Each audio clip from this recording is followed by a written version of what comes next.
शुभ और सद्भावना रखने वाले का कल्याण अवश्य होता है भगीरथ। हम गंगा के वेग को स्थिर करके उसके पावन जल से तुम्हारे पूर्वजों का उद्धार कराएंगे। पतितों का पाप हरने के कारण गंगा पतित पावन कहलाएगी। उनकी कृपा होगी तो अवश्य ऐसा ही होगा प्रभु। मुझे आपकी कृपा और आशीर्वाद तो प्राप्त हो ही गया है। अब मां गंगा से निवेदन कर उन्हें भी मना लूंगा प्रभु, उन्हें भी मना लूंगा। इस हेतु ब्रह्मा जी प्रयत्न कर रहे हैं। श्री हरि विष्णु से चर्चा के पश्चात उन्होंने गंगा को इस कल्याणकारी कार्य हेतु बुलाया है। तुम निश्चिंत रहो भगीरथ। प्रभु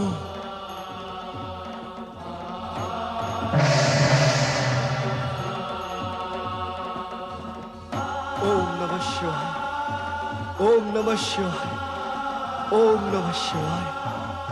ओम नमो भगवते वासुदेवाय। आज्ञा करें श्री हरि, आपने बुलाया और मैं उपस्थित हूँ। मैंने तुम्हें एक विशेष प्रयोजन से बुलाया है। प्रयोजन विशेष हो अथवा साधारण, आपने स्मरण किया तो मुझे उपस्थित होना ही है। आपकी आज्ञा का पालन करना ही है। आज्ञाकारिता की ये पवित्र भावना आज्ञा सुनने के पश्चात भी बनी रहे तो सभी का कल्याण होगा। मेरे प्रति क्या आपको शंका है जगदीश्वर? क्या मैं आपकी आज्ञा की अवज्ञा कर सकती? तुम्हें पृथ्वी पर जाना होगा गंगा। बस यही है आपकी आज्ञा। इसी हेतु से आप विचार कर रहे थे। पृथ्वी पर तो सभी देवगण आते जाते रहते हैं। स्वयं आप भी तो मानव रूप धारण करने के लिए लालायित रहते हैं। हाँ, रहता हूँ, परंतु इस समय तुम्हें वहाँ एक विशेष प्रयोजन से भेजा जा रहा है। ये तो और भी प्रसन्नता का विषय है कि आप मुझे पृथ्वी पर किसी विशेष प्रयोजन से भेज रहे हैं। मैं आपकी आज्ञा का पालन करूंगी, पृथ्वी पर जाऊंगी, उद्देश्य पूर्ण होते ही लौट आऊंगी। नहीं नहीं गंगा, वहां जाकर पुनः यहाँ लौटने की संभावना और प्रावधान तुम्हारे लिए नहीं है। पुनः यहाँ लौटने की संभावना नहीं है, अर्थात मुझे सदा के लिए पृथ्वी पर वास करना होगा। आप मुझे अपने चरणों से सदा सदा के लिए वंचित करना चाहते हैं। मैं आपके श्री चरणों से वंचित हो जाऊं? क्यों? क्या अपराध किया है मैंने? किस अपराध का दंड आप मुझे देने के लिए इच्छुक हैं? शांत हो जाओ गंगा, शांत हो जाओ। शांति का बीज मेरे अंदर डालकर आप मुझे कैसे शांत कर पाएंगे? पृथ्वी पर सदा सदा वास करने की आपकी आज्ञा मेरे लिए शांति का नहीं, अशांति का कारण है जगदीश्वर। हमें विश्वास है गंगा कि स्थिति का पूर्ण ज्ञान हो जाने के पश्चात तुम अवश्य शांत हो जाओगी। अपने निराधार विश्वास को भ्रम का आधार देने की चेष्टा न करें जगदीश्वर। सदा सदा धरती पर वास करने की कल्पना मात्र से मेरा रोम रोम कांप रहा है। रोम तो अपराधियों का कांपता है गंगा। जगदीश्वर, कृपा करके आप मुझे मेरा वो अपराध बताइए जिसके दंड स्वरूप आप सदा सदा के लिए मुझे पृथ्वी लोक भेज देना चाहते हैं। गंगा, तुम ब्रह्ममय हो, इसलिए पृथ्वी पर जाने को दंड मान बैठी हो। पृथ्वी पर जाना और वहां के प्राणियों के सुख दुख में भागीदार होना दंड नहीं, पुरस्कार है। और अभी अभी स्वयं ही तुमने ये स्वीकारा है कि मैं भी पृथ्वी पर जाने के लिए लालायित रहता हूँ। अवश्य कहा है, किंतु स्थायी रूप से आप भी वहां कभी निवास करना नहीं चाहेंगे। लक्ष्य पूर्ण होने पर पुनः लौटना अवश्य होगा। यदि लौट कर आना है तो मुझे जाने में कोई आपत्ति नहीं, परंतु सदा सदा के लिए। तुम अकारण ही अशांत और उत्तेजित हो रही हो गंगे। वहां जाने का प्रयोजन ज्ञात होने के पश्चात तुम्हारी विचारधारा की दिशा पलट जाएगी। क्या ये भी आपका विश्वास है? यदि है तो कहिए, वह आपका प्रयोजन जिस धरती पर जाकर मुझे पूर्ण करना है। तो सुनो, एक दिन राजा सगर के 1000 पुत्र अश्वमेघ यज्ञ के घोड़े की सुरक्षा करते हुए दिग्विजय के लिए राज्य में भ्रमण कर रहे थे। तब राजा इंद्र ने उनका घोड़ा चुराकर कपिल मुनि के आश्रम में बांध दिया।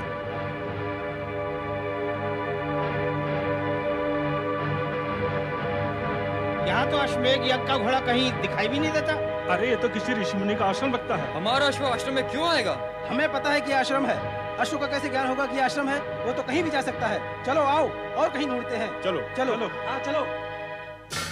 वो देखो सामने मुनि बैठे हुए हैं, तप और ध्यान में डूबे हुए। चलो चलकर इनसे पूछते हैं अश्व के विषय में। मुनिवर, आपने हमारे अश्वमेघ यज्ञ का घोड़ा देखा है? मुनि श्रेष्ठ, हम सगर पुत्र हैं। हमारे महाराज राजा सगर ने अश्वमेघ यज्ञ का आयोजन किया है। क्या आपने हमारा अश्व देखा है? ऋषि मुनि ऐसे अहंकारी होते हैं क्या? ये कैसे मुनि हैं जो हमारी बात सुनते ही नहीं? ये हमारा घोर अपमान है। यदि ये मुनि हैं, तो हम भी राजा सगर के पुत्र हैं। हमारी भी कोई प्रतिष्ठा है।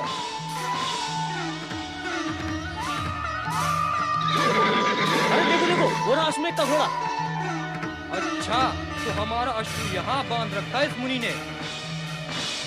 ये मुनि नहीं, चोर है, चोर। ये ठग है, ठग। मुनि का ढोंग रचाकर ये चोर यहाँ ऐसे बैठा है जैसे पकड़ में नहीं आएगा। ये चोर है, ठग है, ढोंगी है। इस दुष्ट को दंड मिलना ही चाहिए।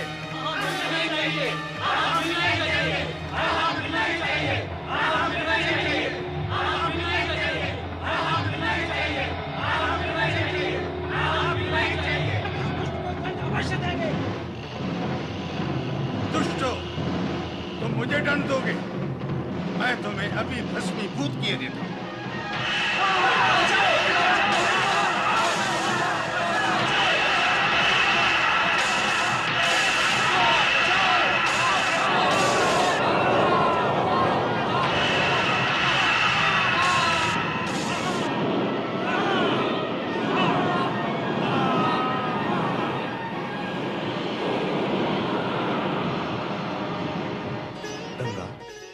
ये एक अत्यंत दुखदाई प्रश्न है कि राजा सगर ने अपने पुत्रों के उद्धार के लिए तपस्या करने का निश्चय किया और अपने पौत्र अंशुमान को यह आदेश दिया कि जब तक मां गंगा पृथ्वी पर प्रकट होकर हमारे पौत्रों का उद्धार न करें, तब तक ये तपस्या का कार्यक्रम चलता रहे।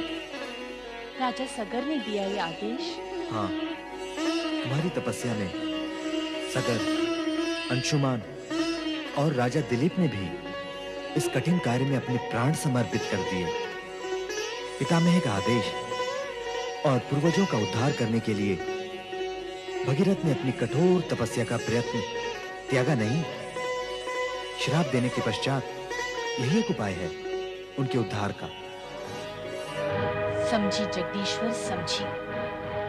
भगीरथ के पूर्वजों के पाप की कालिद मुझे अपने तन से लगानी है।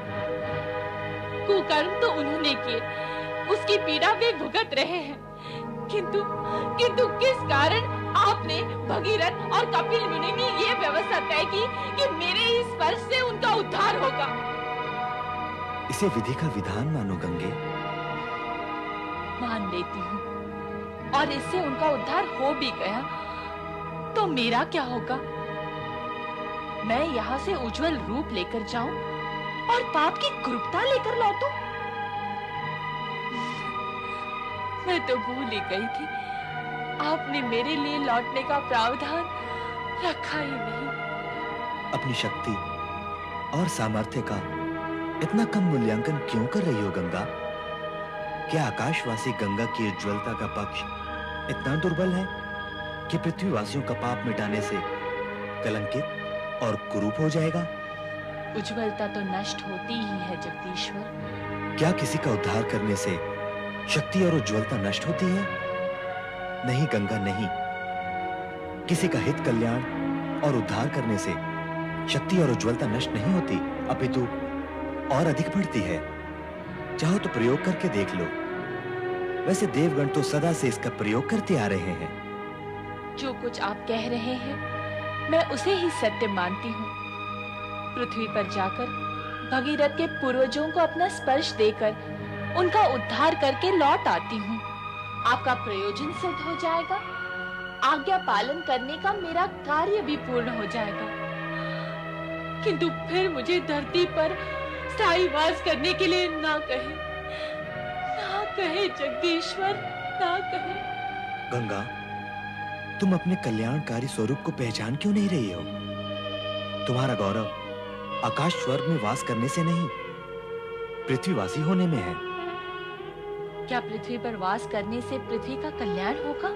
संपूर्ण देवगण और स्वयं मैं इस सत्य को स्वीकार करते हैं कि धरती पर बढ़ती तामसिकता और आसुरी भाव यदि इसी गति से बढ़ते रहे तो धरती पर जीवन दूभर हो जाएगा। वहां सात्विकता और दिव्यता का प्रचार प्रसार करने और पापियों के प्रायश्चित करने की व्यवस्था करना आवश्यक हो गया है। तो इसमें मैं क्या कर सकूंगी? धरती वासियों का तुम्हारे स्पर्श से उद्धार होगा। तुम पापियों को तारोगी, उनको नया जीवन दोगी। पापियों का उद्धार करने के लिए आपने मुझे ही क्यों चुना जगदीश्वर? मेरे अतिरिक्त क्या कोई अन्य देवता ये कार्य नहीं कर सकता? निसंदेह अन्य कोई नहीं कर सकता। पाप का नाश करने की सामर्थ्य जो तुम्हें प्राप्त है, अन्य किसी को प्राप्त नहीं। भागीरथ के पूर्वजों का उद्धार करना तो तुम्हारे कार्य व उद्देश्य की भूमिका मात्र है। तुम्हारा मूल उद्देश्य तो धरती को उपजाऊ करना और युगों युगों से पापी जनों के भीतर बैठी पाप की अग्नि को शांत करना है। फिर उससे क्या होगा जगदीश्वर? तुम्हारी इस कल्याणकारी भावना की महानता से प्रभावित होकर जन जन तुम्हें माता के सम्मान से सम्मानित करेगा। माता का स्वरूप धारण करने पर वात्सल्य भाव से पापी पुत्रों का पाप हरण कर लोगी। तुम्हारे इस मातृत्व रूप के कारण पृथ्वी पर चहुं ओर सदा तुम्हारी जय जयकार होगी। मेरी आज्ञा मानो गंगा, और पृथ्वीवासियों की माता बनकर उनका कल्याण करो। भगीरथ, बुलाओ गंगा को।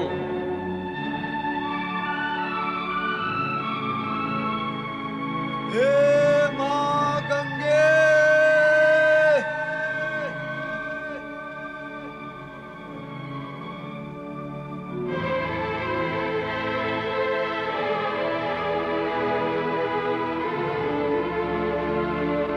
हे मां गंगे,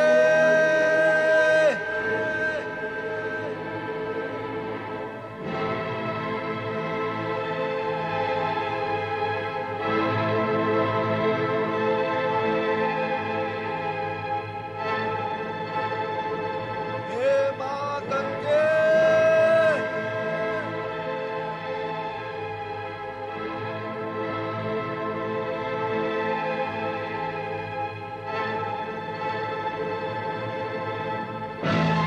गंगा!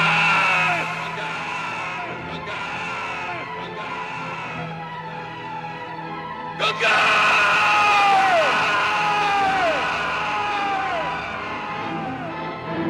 सुना तुमने? तुम्हारे अप्रिय वचन सुनकर शिव जी ने क्रोधित होकर जो ओंकार भरी तो तीनों लोग कंपित हो गए। तुम्हें उनकी शक्ति का अनुमान हुआ? तो ये शिवजी की हुंकार थी? हाँ, शिव जी की शक्ति का मूल्यांकन नहीं किया जा सकता। वे साक्षात शक्ति हैं। तो अवश्य ही वे मेरे वेग की तीव्रता को सहन कर सकेंगे। अवश्य। मुझे पृथ्वी पर कब जाना होगा प्रभु? शुभ और कल्याणकारी कार्य में विलंब क्यों? तुम्हें तुरंत पृथ्वी की ओर प्रस्थान करना चाहिए। आज्ञा दे जगदीश्वर। गंगा! गंगा! गंगा! गंगा!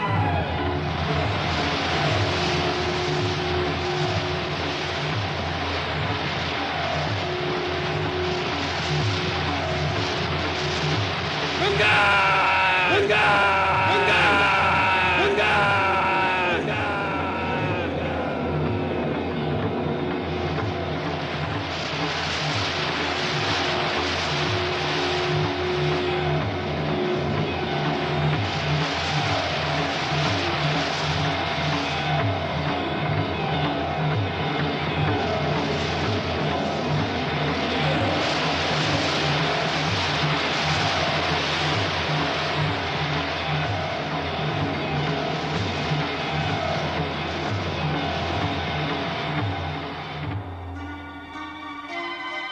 तुम्हारा ये तीव्र वेग तुम्हारे अहंकार का परिचय दे रहा है गंगा। इसे नष्ट करना ही उचित होगा। अपनी शक्ति और वेग के अभिमान में अपना उद्देश्य भी भूल गई, तो अब पड़ी रहो सदा सदा के लिए मेरी जटाओं में। अभिमान टूटे तब तक वहीं विश्राम करो। वो कैसे होगा देवेश्वर?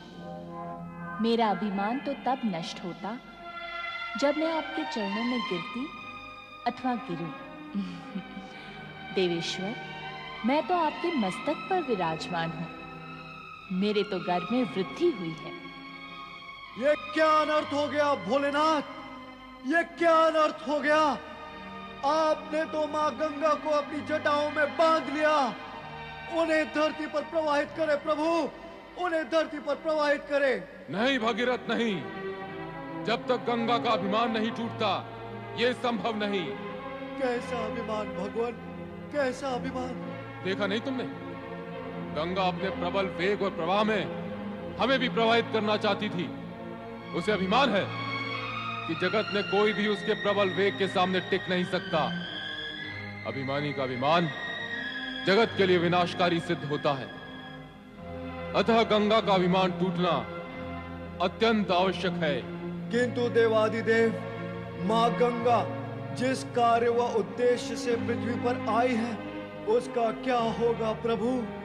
वे जगत का कल्याण और उद्धार कैसे करेंगी भगवान, कैसे करेंगी?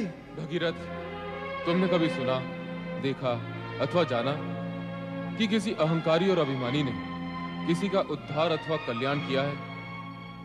निरंकारी और निराभिमानी ही हित और कल्याण करने की सामर्थ्य रखते हैं। ये कार्य गंगा के वश में नहीं, वो तो अभिमानी है। पर देवाधिदेव, जब तक माँ गंगा आपकी जटाओं से बाहर नहीं आ जाएंगी तब तक ये कैसे ज्ञात होगा प्रभु कि उनका अभिमान भंग हो चुका है?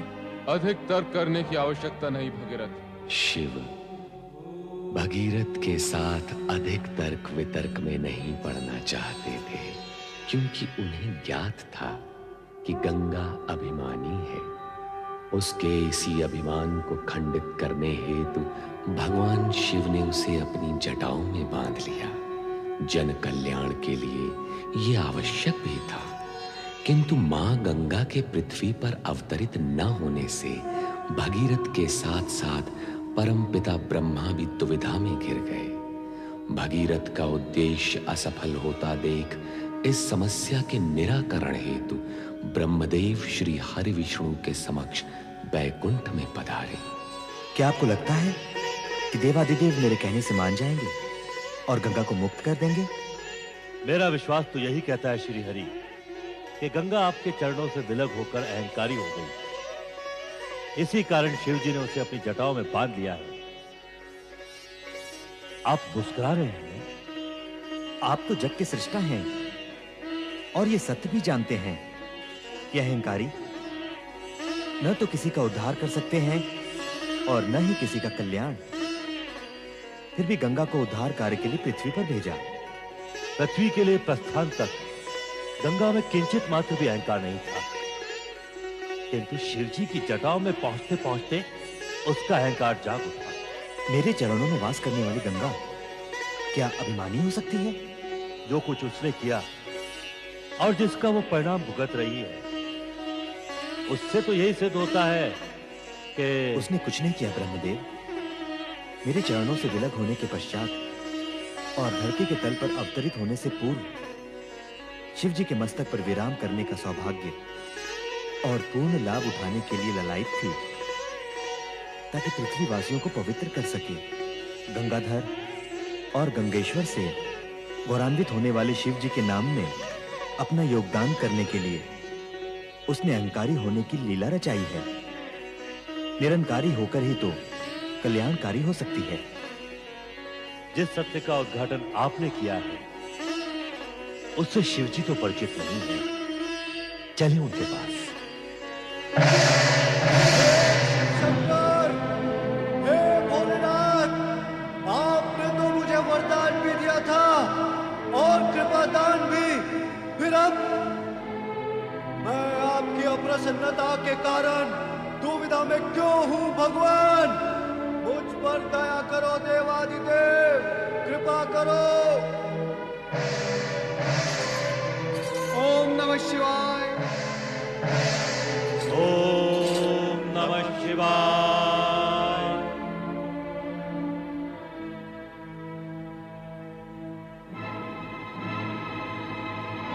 आश्चर्य है, घोर आश्चर्य। गंगा अवतरण हुआ ही और नहीं भी। नारायण नारायण। तुम बताओ नारद, तुम यहाँ क्या करने आए हो? मैं तो भगवान भोलेनाथ के दर्शन करने आया हूँ। श्री हरि विष्णु, आप और ब्रह्मदेव यहाँ किस प्रयोजन से पधारे हैं? ये तो आप स्वयं ही जानते हैं भोलेनाथ। हम तो आपसे प्रार्थना करने आए हैं कि भगीरथ के प्रयत्न को सफल बनाएं और गंगा को मुक्त कर दें। वो स्वयं मुक्त होना नहीं चाहती। अपनी लीलाओं में मुझे सम्मिलित कर मेरी जटाओं में आ बैठी है। किंतु वो स्वर्ग से यहाँ आपकी जटाओं में बैठने के लिए नहीं आई है भोलेनाथ। तो आप उसे ले जाएं, पुनः अपने चरणों में बिठाने के लिए। अब तो ये भी संभव नहीं है। भगीरथ, उसके पिता तथा पितामह का तप फलित होने का समय आ गया है। देवादिदेव, पापियों का उद्धार करने का कार्य भी गंगा ही करेगी। ऐसी स्थिति में न तो वो मेरे चरणों में रह सकती है और न ही आपकी जटाओं में। अब तो उसे पृथ्वी पर जाना ही होगा भोलेनाथ। कृपा करके गंगा को मुक्त कर दें देवेश्वर। हाँ भोलेनाथ, उन्हें मुक्त कर दें। माँ गंगा का दर्शन लाभ कराए भोलेनाथ। मैं तो स्वयं इच्छुक हूँ कि गंगा के भार से मुक्त हो जाऊं। मेरे भार से आप मुक्त कैसे हो सकेंगे भगवान? सारा जगत सदा आपको गंगाधर और गंगेश्वर कहता ही रहेगा। भगवान भोलेनाथ के नामों की संख्या क्या पहले कम थी? अब तो राजा भगीरथ ने उसमें वृद्धि कर दी है। आपके दर्शन पाकर मेरा और मेरे पूर्वजों का जीवन धन्य हो गया माँ, धन्य हो गया। और भविष्य में पृथ्वीवासियों का जीवन भी सफल होगा। नारायण नारायण। जाओ गंगा, भगीरथ का अनुगमन करके इसके पूर्वजों का उद्धार करो। पापियों का कल्याण कर भगीरथ के प्रयत्नों को सफल करो। और भविष्य में ऐसी कोई लीला न रच डालना जिससे देवगण कहें कि शिव ने गंगा को सिर पर चढ़ा रखा है।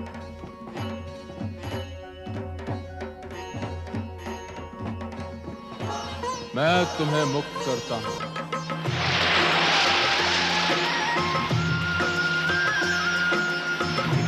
ओ शिव जटा से गंगा धरती पावन करने निकली। ओ शिव जटा से गंगा धरती पावन करने, सबके मन के पाप को धोने, धन का संकट हरने। हर हर गंगे ओ, जय जय गंगे ओ, हर हर गंगे ओ, जय जय गंगे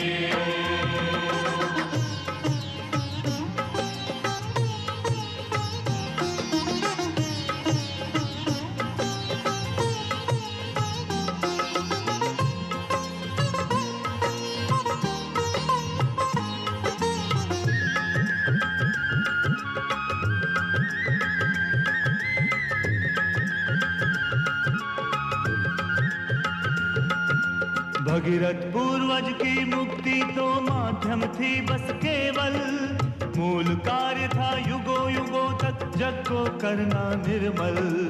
आसुरी शक्ति बढ़ ना पाए छल को करने निश्चल, छल को करने निश्चल। हर हर गंगे ओ, जय जय गंगे ओ, हर हर गंगे ओ, जय जय गंगे ओ।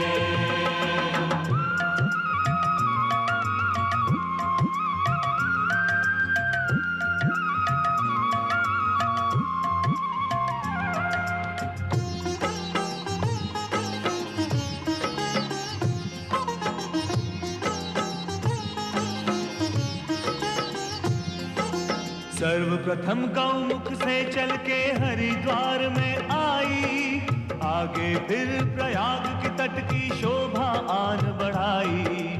रस बरसाती वाराणसी में ये काशी कहलाई। ये काशी कहलाई। हर हर गंगे हो, जय जय गंगे हो, हर हर गंगे हो, जय जय गंगे हो।